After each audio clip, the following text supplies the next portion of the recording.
we'll go ahead and go to chapter 25 of Acts, of the book of Acts. We're getting to the end, aren't we? It's only like 27, 28? Yeah, 28. So that sounds kind of loud, don't it?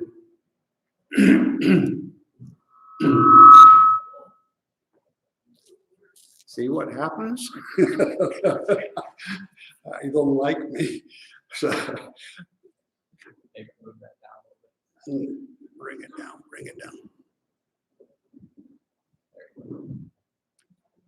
Okay, we'll try that. We'll try that. So let us take a quick look at a review of what's happened to Paul, who was left in Caesarea. Initially in chapter 23, we see that, we read that Lysias, a Roman commander, had taken Paul from a mob, a Jewish mob, who were trying to kill him because they didn't like what he had to say. And he went, after that, he couldn't do anything with him, with Felix, with Paul, because Paul turned out to be a Roman citizen and he had no jurisdiction. Lysias had no jurisdiction over him. So he sent them with an armed escort, he sent them to Felix, the governor in Caesarea. So that's in chapter 24. Now, these people came with an orator and everything else to present their case, but their case was rather weak. There wasn't anything that they could present that would be worthy of taking any action against Paul. And after these people presented their case and Paul presented his defense, Felix found nothing worthy of punitive action against Paul. So Felix, as you know, was not a very good person. Anyways, he was left with nothing to do with Paul, and he just decided, well, what can I do? He couldn't send him. He couldn't do anything with him because he hadn't done anything wrong. But he didn't want to free him because that would create a problem with the Jews. And also, he was afraid of what the Jews would do to him if we let him go free. And so he was left with that procrastinated and just held them there. He held them there for 2 years, according to verse 27. He held them there for 2 years. And in the meantime, he had them come over he had a lot of meetings with him to listen a little bit more about the way. And in verse 25, we see that chapter 24, 25, it says that Paul reasoned about righteousness, self-control, and judgment, the judgment to come. And Felix was afraid. The thing is, I was looking at that this weekend, and it seemed to me that Paul always knew how to reach that person. When it didn't matter who he was talking to, he always came up with the one thing that the individual was guilty of, and it made me wonder: was he that astute? That he could just determine from the surrounding of what the individual was mostly guilty of. Like in this case, self-control. Felix had none, as we know, because of the things that he did. And righteousness, there was really no righteousness in him. And the judgment to come, he was afraid of the judgment to come. And a person is afraid of the judgment to come when they know they are guilty of something. Guilty of feeling that guilt in the heart. So how does Paul always know what to say? And it came, yeah. I think it's because Paul always preached a consistent message. I don't think he was just throwing darts and hoping that Mhm. something would hit. He preached a consistent message. That is very For true. all of us. That is very true. His mind was on what I would consider the teaching of the Lord that he received while he was in the desert for 3 years at the beginning of his conversion. But also another thing that came to mind, and I looked it up. And then find it here, Matthew 10, verses 19 and 20. Here in Matthew 10, verses 19 and 20, Jesus says, "You will be brought before governors and kings for my sake, as testimony to them and to the Gentiles. But when they deliver you up, do not worry about how or what you should say or you should speak, for it will be given to you in that hour what you should speak. For it is not you who speak, but the Spirit of your Father who speaks in you." So, he's being led by the Spirit. So he is very calm about the situation, and he goes before the kings, because he was already told long before that he was going to be being given testimony before kings and other high places, So that's probably, I think that's part of the confidence he had in the Lord, the confidence and the trust that he had in the Lord who saved him.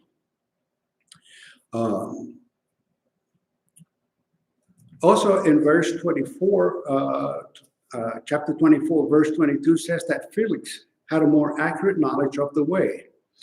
And verse 24 says that his wife Drusilla was Jewish, letting one assume that she was knowledgeable because she was Jewish. But did we consider Drusilla's background? Where did she come from? Who is Drusilla? Does anybody know about her background? It is interesting. She's the youngest daughter of King Herod Agrippa I. Herod Agrippa I. And what kind of person is Herod? What did I say? She's the youngest daughter of Herod Agrippa I. And Herod Agrippa was not a very good person either. Herod Agrippa is the grandson of Herod the Great, who tried to kill Jesus. Before he's the one that sent the troops to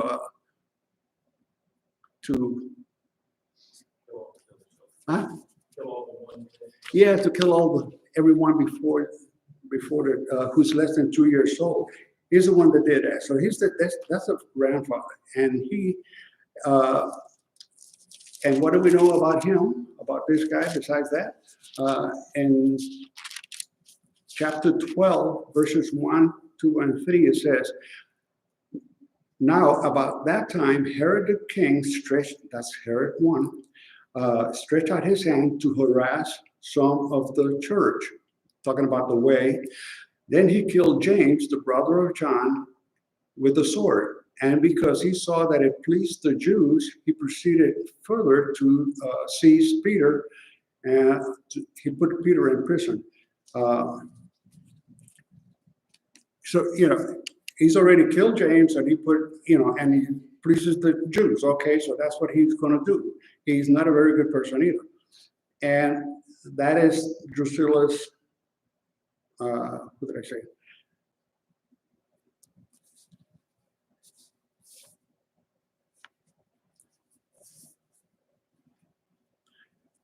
Yeah, okay, so that's who he is. And he was also, Herod Agrippa is also the nephew of John, Herod Antipas, who beheaded John. You can see that in Matthew 24, 3 and 9. Drusilla was also someone else's wife. Remember, she was married to somebody else, a very young woman, Jewish Says she's a Jewish, but I would think that's only the father, the mother, because the father was Herod. He lured her away from her husband, and according to the book, it says magic or some other thing. It's kind of weird, but Felix was there at that time. The brother, her brother, Drusilla's brother, is also Herod Agrippa II. Herod Agrippa II is the one that is reigning in the northern part of the kingdom during that time, and her older sister is Bernice. Both of these people are mentioned in chapter 25, as we're going to see. So Drusilla is not just any young Jewish innocent girl, but one who was born into a family and people who were not who dealt treacherously with the people that were of the way, who were Christians. So that, I would think that's, and besides, I was looking at the fact that if he knew Drusilla, where she was and wherever she was at the time with her family, then he was quite aware of all that was going on and in the area and what the family had done. So I would think that would be the reason why he was like it says, more knowledgeable, more accurate knowledge of the way. So that's my point on that. Any other comments on that? Her background is kind of interesting for a young woman. So anyways, so then verse 27 of chapter 24 says, but after 2 years, Porcius Festus succeeded Felix, and Felix, wanting to do the Jews a favor, left Paul bound. That was also interesting because if we see on page 196, Paul was not just being replaced, he was actually having to go back to Rome to answer about some complaints that the Jews had somehow brought to Rome. The top of page 196, it says, Felix was going to Rome to face Jewish accusations of gross mishandling of a mob in Caesarea. He hoped that by leaving Paul in prison, he might avoid even more anger from the Jews. So, yeah, so he left them locked up. He could have released them, but he left them locked up. He was afraid to release them. He was afraid to do anything with them, so he just left them there. And Festus just came to replace him while he went to do that thing. Porcius Festus became the governor of the area. So let us read 1 through 5 in chapter 25. Now, when Festus had come to the province, after 3 days, he went on from Caesarea to Jerusalem. Then the high priest and the chief men of the Jews informed him against Paul, and they petitioned him, asking a favor against him, that he would summon him to Jerusalem, while they laid in ambush along the road to kill him. But Festus answered that Paul should be kept in Caesarea, and that he himself was going there shortly. Therefore, he said, let those who have authority among you go down with me and accuse this man to see if there's any fault in him. Festus spent 3 days in Caesarea. Surely he got, I'm sure, like, he got a rundown of everything that was going on with the case with Paul and everything else that was going within the Jewish community and all of Israel, because he was going to be the governor for a good area. So he went. So he already knew, most probably already knew about the case against Paul. I would think that Felix told him all about it. Now, in verse 2 and 3, the high priest and the chief men of the city said, that's what Paul who's mentioned, asked a favor of him, or petitioned him, asking a favor that he would be summoned to Jerusalem, that they would bring Paul back to Jerusalem. And of course, if he knew, it's knowing pretty good, by the way, if Festus already knew how Paul had gotten into Caesarea with an armed escort and all that, he was not about to let him come back to. There was no reason to bring him back, so he asked that they bring their people up to bring the charges up. Another thing that made me think about this was that, the council or the Sanhedrin is not mentioned in this thing. It's just the chief priest, the high priest, and the chief men of the Jews. So the Sanhedrin is not involved, or it wasn't mentioned. And I was wondering if these people of the city are basically the ones that remember back when they plotted against Paul to kill him. I was wondering, would these be the same people? It's a good chance that because it's still an ambush, just like they had before. So they're still starving, right? Because they said they were not going to eat anymore until. So I was wondering if that was involved in there. Anyways,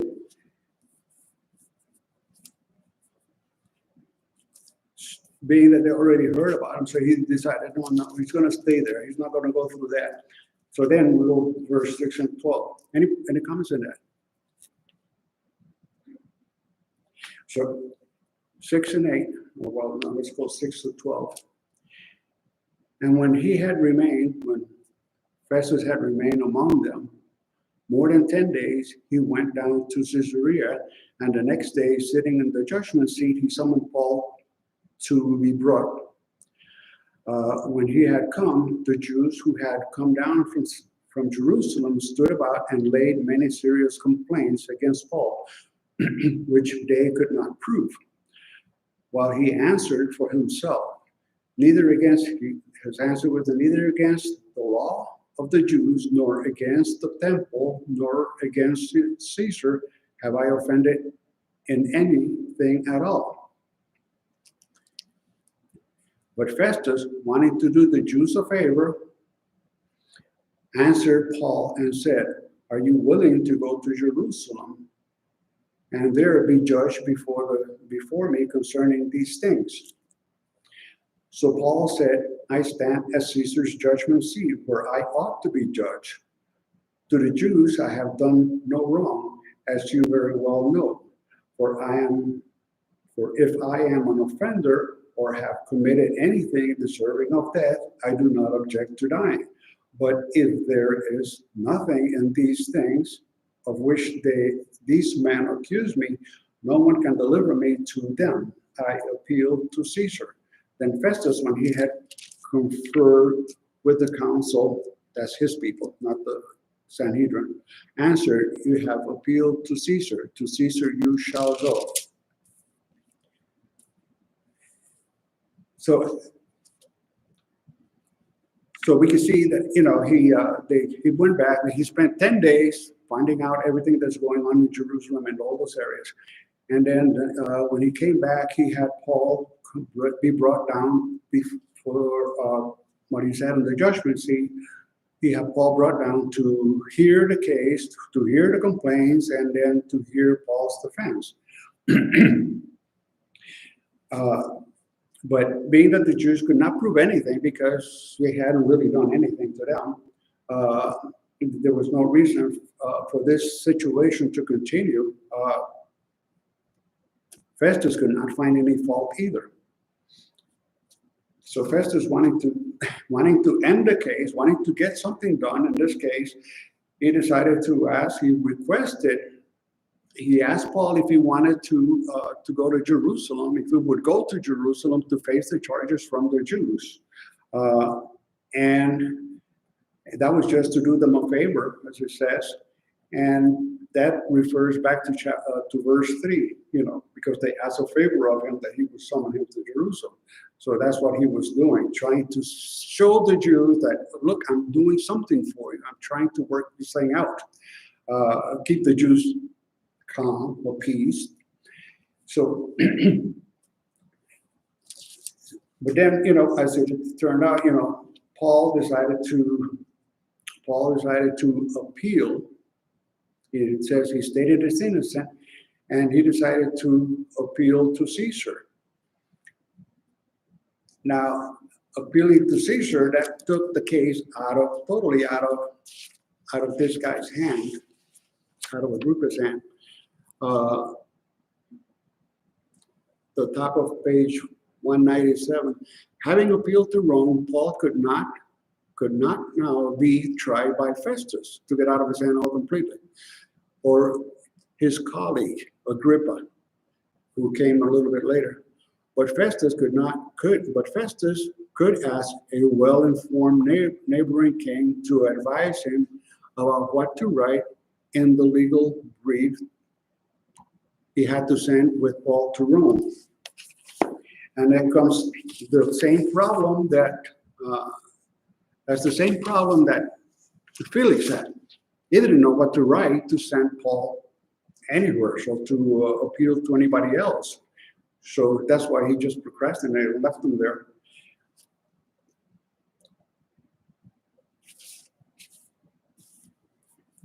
Okay, regarding the question, are you willing to go? A question like this from a governor was effectively a decision. In Jerusalem, this is on page 196, in Jerusalem, members of the Sanhedrin would be on Festus's official board of advisors, something other than verse 25:12, and could even engineer evidence and public outcry against Paul. Paul, being very familiar with all the law and all these things, probably knew that, and he was definitely not willing to go there. And I think there was another reason why he was not willing to go there. There's another very important reason, I think, why Paul didn't want to go back to Jerusalem, and why he appealed to Caesar. And that same page, it says, on page 196, it says, I appealed to Caesar. Verse 25:11, if a Roman citizen had not broken specific statute, he had the right to appeal for a trial before the emperor. An acquittal in Rome might protect Christians from prosecution for decades, and Paul would have loved the chance to declare the gospel to the emperor himself. Paul had no way of knowing it, but Nero, usually, who was the big kahuna at the time, usually delegated case to other judges rather than sit through such tiresome business for himself. Paul did not fear death, it says here, but there was no sense in throwing his life away in Jerusalem when he might accomplish so much through a trial in Rome. And there is another important reason why, besides this, I think this was superfluous, but what would be the best reason why he didn't want to go back to Jerusalem?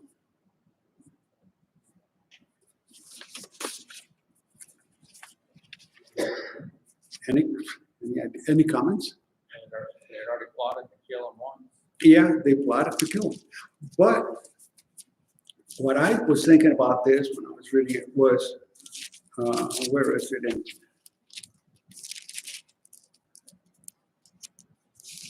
He had received,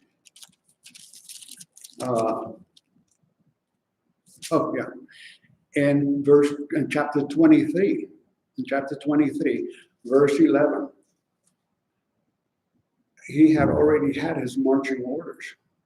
But the following night, the Lord stood by him and said, be of good cheer, Paul, for as you have testified for me in Jerusalem, so you must also bear witness at Rome. If the Lord appeared to him and gave him that encouragement and told him what he was about to do, he said, you already went to Jerusalem, you gave testimony, you've done everything you could do in Jerusalem with the Jews, and they don't listen. Now, as I said, the Lord speaking, as I said at the beginning, because when he was converted, he was told that he was going to give testimony before kings and princesses and whoever. So if the Lord came to him in Caesarea and told him that, there's only one place where Paul is going to go, and that is to Rome, to be before the king, before the main king in Rome. Going back would be a waste of time, and besides that, it says over here, would he be protected? And one of the questions, would he be protected or something like that? But yeah, I would question that myself. Would he be protected if he decided to go back to Rome? Back to Jerusalem. They already had to escort him out of there at one time. I don't, he would be, to me, he would be disobeying what the Lord had asked him to do, what the Lord had given him to do. So that would not be wise to go back and do. So that, to me, is the main reason why he decided I appeal to Caesar, meaning that now they have to take him to Rome. There's no two questions on that. And so going on with this. 13, okay, verses 13 through, I guess to the end. No, not to the end. Let us read on. And after some days, King Agrippa and Bernice, this is King Herod Agrippa II, not the other one died. And Herod Agrippa I died. And then Herod Agrippa II is now the king. And Bernice came to Caesarea. That's another interesting situation. Bernice. Let's see. Oh, yeah. Okay. Herod Agrippa II, the son of Herod Agrippa I, who died in 44 BC. 1223. See 1223. What's in 1223 is that Herod Agrippa I, he's the one that killed James, and he's the one that, as I just said a little bit ago, he's the one that killed James, and he is the one that put Peter in prison, and he was against the way because it pleased the Jews to see him do that. But he died because right after after killing James and everything else, he came to someplace. Let's take a look at it. 1223.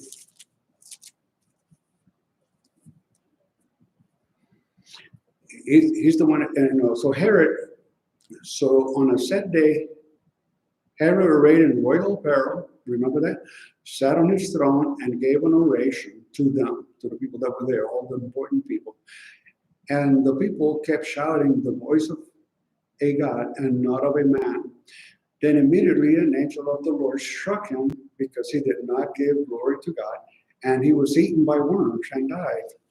So he didn't have a nice death either. I try to visualize that, and I could not see what kind of a illness would that be that you're filled with worms. Intestinal parasites. You think? Okay, he ate pork.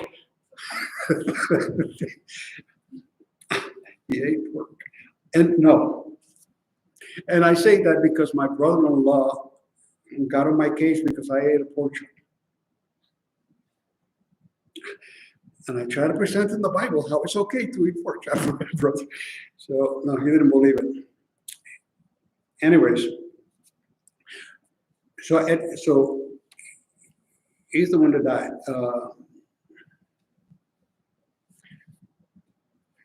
Okay, so Herod Agrippa, who died in 44, Agrippa II ruled some territory in northeast Palestine and tried constantly to make peace with between the Jews and Rome.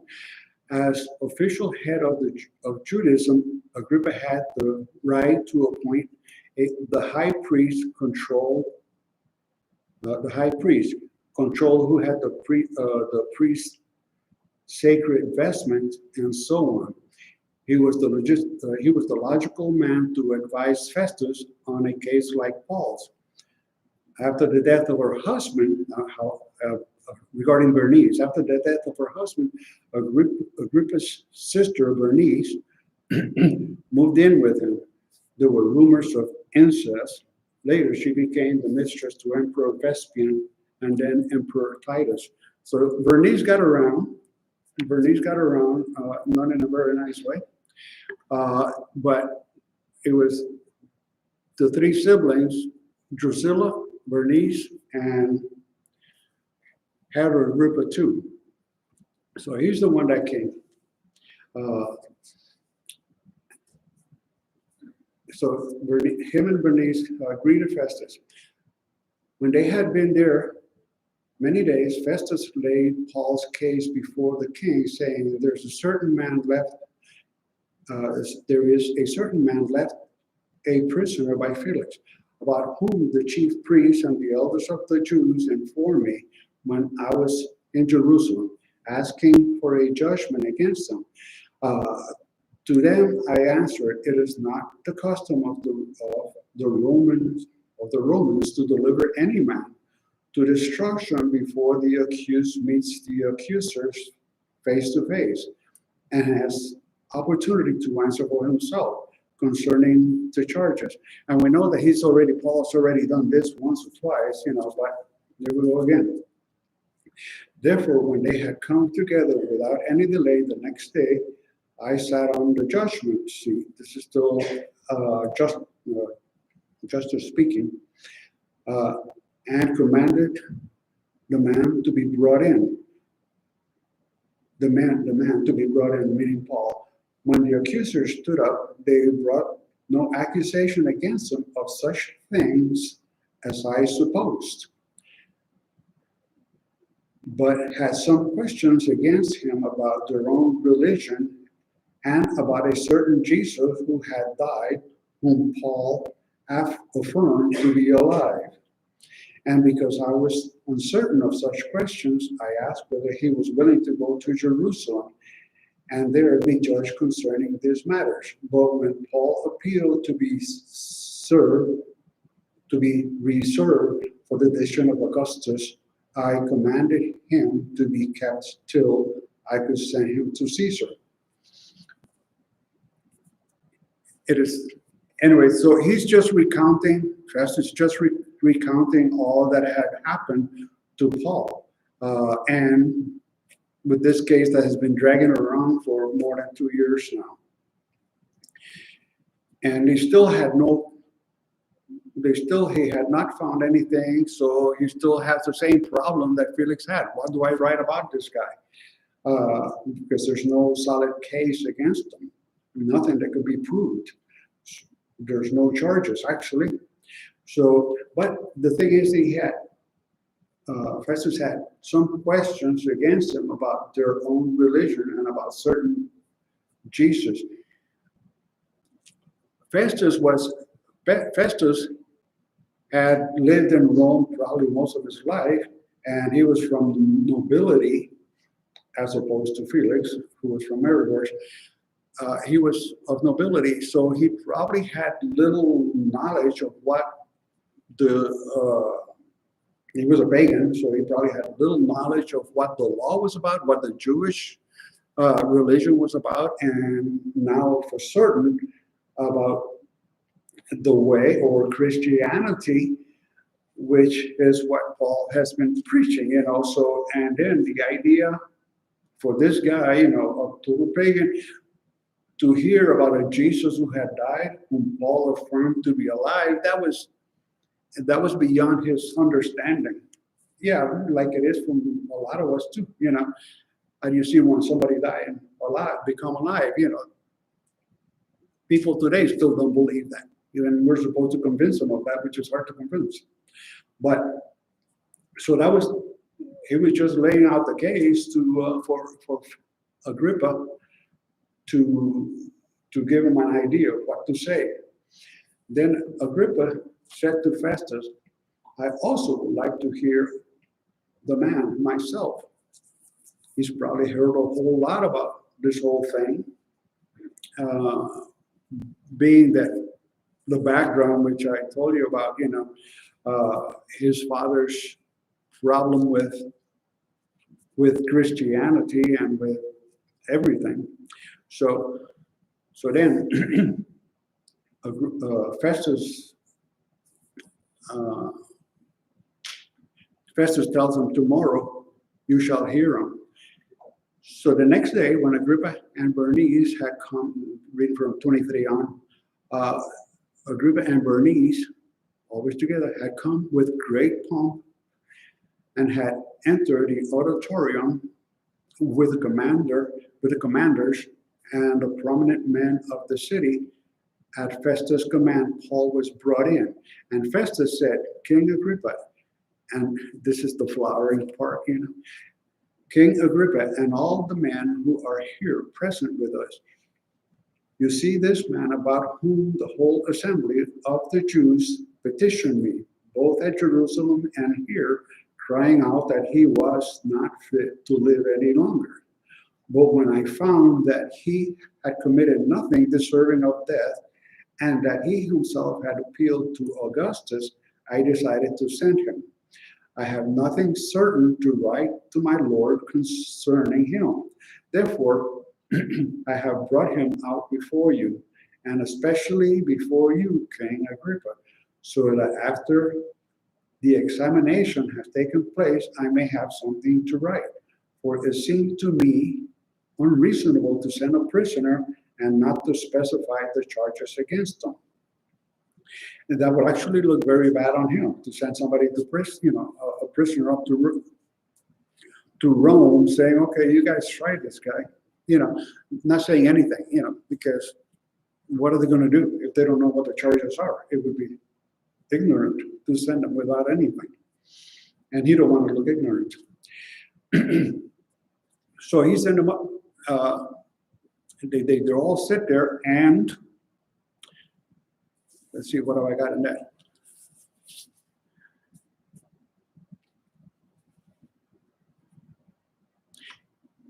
Yeah, after some days, who knows how long he was there. It doesn't specify, I didn't find any words where it says anyhow as to how long. It could have been months, it could have been days, who knows. And so he goes through the whole thing again. Festus tells these guys what it's all about, and then they go on. And the next day, Agrippa and Bernice came to hear what this guy had to say, what the case was about, but there was nothing to it again, and we're going to finish early. There was nothing to it. So what could they say? They just, we'll leave it hanging there because there was no, because that's the way it ends. That's the way the chapter ends. 25 to 24 is just a presentation and to Herod Agrippa, to the king, as to what has happened, going through it again, and what he needs to do. And that's when he finally, says what his real reason for it was, that he wants help, basically saying he needs help to see what can I write to send to the emperor about this guy. There's nothing, so we'll just leave it hanging until Brother Nathan presents the rest of the case, which he said was the most interesting part, or something to that effect. Not exactly. But it's this chapter didn't have a whole lot that, just history. And what do you say about the history? It happened. That's all that happened. To me, the most important thing was just the fact that Paul was laying his whole confidence on the Lord, which is the way that we need to look at things. As to, don't consider what you might say, but we do need to give testimony, just as Paul did, to whomever comes before us. We all have lost children and grandchildren and great-grandchildren that possibly need to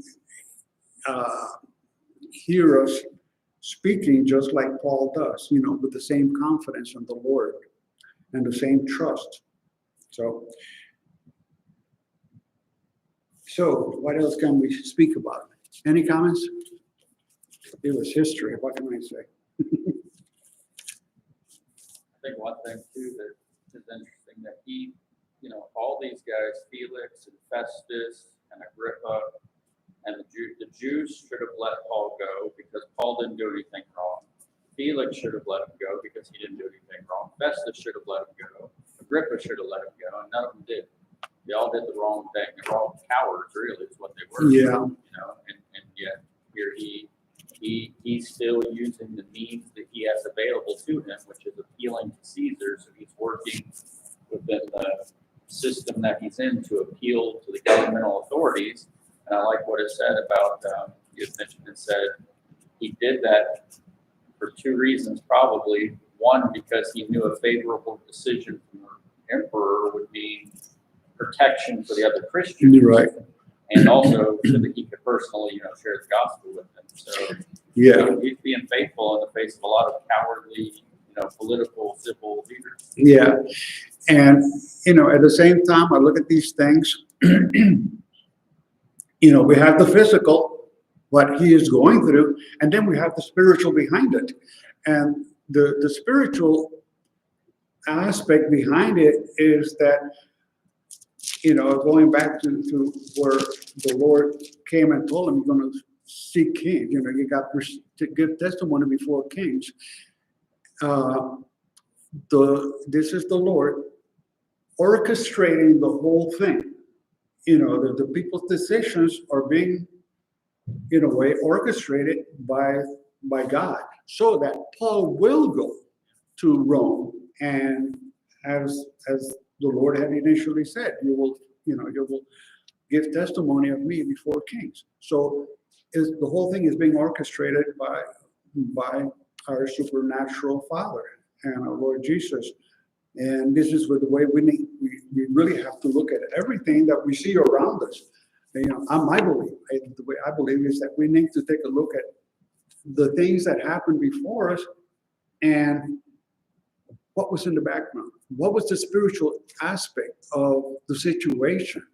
Like I told one young lady one time when I was still working, that I told her, you have to look at both the physical and the spiritual, because you can see the physical and sometimes you forget about the spiritual that is leading it, driving it. Like somebody coming before the Lord, that is not, if it's a true salvation move, it is God who is working in the person's heart to come forward.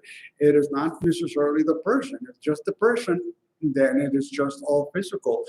But when God is involved, we have the real reason. My coming to Christ was nothing to do with me, but it was all God. I didn't want to do it. He made me do it. So we, that's why I have certainly the confidence in the Lord as far as looking at the spiritual and the physical, because I saw it happen. I saw that happen, where I had nothing to do with what was going on. And also in that thing, let me give you another thing that we did. Where it says, where I read that part in Matthew 10, that the Lord will give us what to say. In this particular case, when we're facing that kind of a situation. But the thing is also that I went to an interview one time on a job that I didn't even apply for to begin with. I was just got a call for this job. So I thought I was looking at the spiritual. I was working in one job and I got a call from unemployment office about another job. And I thought that was interesting. But I went on an interview and a couple of interviews, and I finally sat before the CEO, and who was a woman, and she asked me a question, and then there was some interruption. But then when I came back, when I got the opportunity to answer the question, I was answering the question, but I was thinking at the same time, I'm thinking that's not the way I speak. I would not say these things in this way. So in a way, while I was answering, I noticed that, and I thought, it is not me speaking. It is the Lord. He's the one that got me there to begin with, because the job offer came out of nowhere. And I thought, he is with me. He is the one leading me in this presentation and this discussion so that I would have that particular job. And it did work. I did get the job. But it was the Lord's doing. Again, it was the Lord's doing. Well, we pray at the end, brother? Do we pray at the end? Oh, yeah, okay. I'm not used to this. Our precious and holy Father, Lord God in heaven, we just want to thank you for all these blessings that you have blessed us with, for this word that you have given us, dear Lord, and for all the work that you have done in our hearts. You are the master of all. You created all things. Everything is yours. We are yours. Those who turn to you, we are all totally yours, because you paid a heavy price for us, for our hearts, for our bodies, dear Lord. And eventually you will have us as your servants, not just here, but also in heaven, dear Lord. You will have us all serving you and praising you and worshiping you. And we cannot wait for that day, dear Lord, when we get the opportunity to see you face to face and be as you are. So thank you for this hope and this blessing that you have blessed us with. In Jesus' holy name, amen.